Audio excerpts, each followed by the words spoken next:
മറ്റൊരു പ്രധാനപ്പെട്ട വാർത്തയിലേക്കാണ്. ശബരിമലയിലെ വാജിവാഹന കൈമാറ്റത്തിൽ തന്ത്രിക്കും ദേവസ്വം ബോർഡ് മുൻ ഭരണസമിതിക്കും കുരുക്കായി ദേവസ്വം ബോർഡിന്റെ ഉത്തരവ്.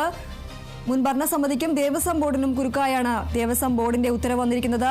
ക്ഷേത്രങ്ങളിലെ ഭൗതിക വസ്തുക്കൾ കേടുപാടുകൾ ഉണ്ടായാലോ പുതിയത് മാറ്റി സ്ഥാപിക്കുമ്പോഴോ ആ വസ്തുക്കൾ ദേവസ്വം സ്വത്തായി സൂക്ഷിക്കണമെന്നും 2012 ദേവസ്വം കമ്മീഷണർ ഇറക്കിയ ഉത്തരവിൽ പറയുന്നു.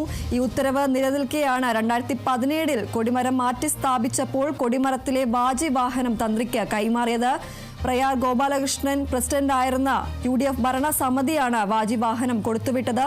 താന്ത്രിക വിധി പ്രകാരം തന്ത്രിക്ക് അവകാശപ്പെട്ടതിനാലാണ് വാജിവാഹനം കൈമാറിയതെന്നായിരുന്നു ഭരണസമിതിയുടെ വിശദീകരണം. തന്ത്രിയുടെ വീട്ടിൽ നടത്തിയ പരിശോധനയിൽ വാജിവാഹനം SIT കണ്ടെത്തിയിരുന്നു.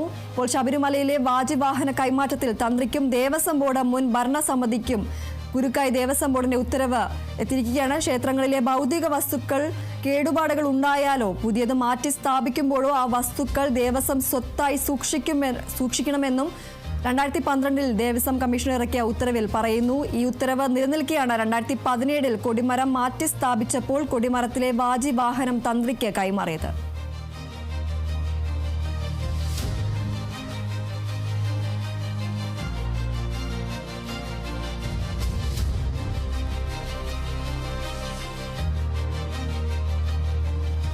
ശബരിമലയിലെ വാജിവാഹനം കൈമാറ്റത്തിൽ തന്ത്രിക്കും ദേവസ്വം ബോർഡ് മുൻ ഭരണസമിതിക്കും കുരുക്കായി ദേവസ്വം ബോർഡ് ഉത്തരവ്.